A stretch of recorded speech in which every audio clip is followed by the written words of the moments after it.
More than 48 hours have passed since the horrific crash of Air India's London-bound flight in Ahmedabad's Meghaninagar area, which claimed 265 lives, including 241 passengers and 12 crew members. Yet, families of the victims continue to wait for the mortal remains of their loved ones. The process of identifying victims through DNA matching is currently underway. The bodies will be handed over to their families once identification is complete.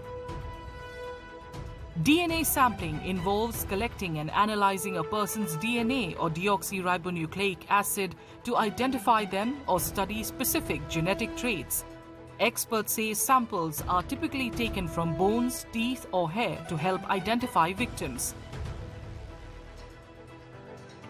DNA fingerprinting is a DNA sequence which differ in each individual. So in this process, what we do, we extract a DNA. It could be from bones, tooth, hair. So basically, we need a cells through which we can extract DNA. So in the laboratory, what we do, we isolate DNA sample from the belonging evidence, whichever we get in from the crime scene. The sample could be in a good condition, or it can be a degraded sample also. Like we can see in the plane crash, the peoples are burnt fully, right? More than 90% burns is there. In that case, what we could do is we can extract DNA from tooth, we can extract DNA from bones, we isolate the DNA and then we do the DNA profiling. DNA samples are also collected from the victims' family members, usually parents, siblings or close relatives from either the paternal or maternal side to aid in matching and identification.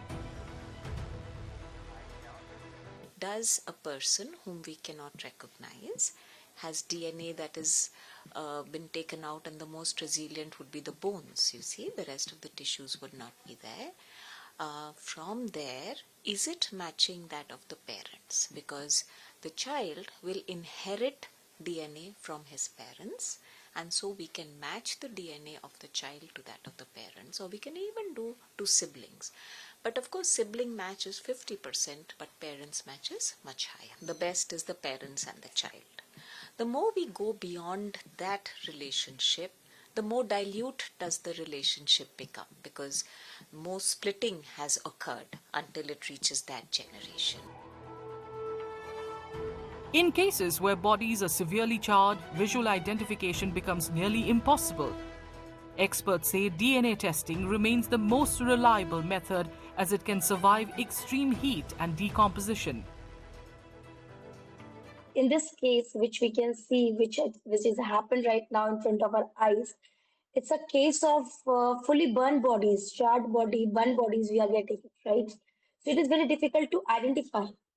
So DNA is the best thing to identify because DNA can help to identify the body even in the decomposed conditions.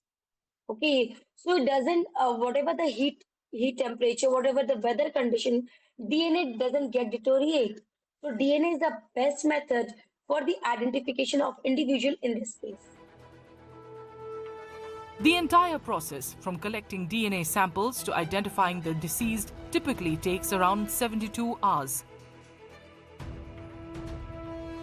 Gujarat government officials say arrangements for DNA sampling and identification have been made at Ahmedabad Civil Hospital.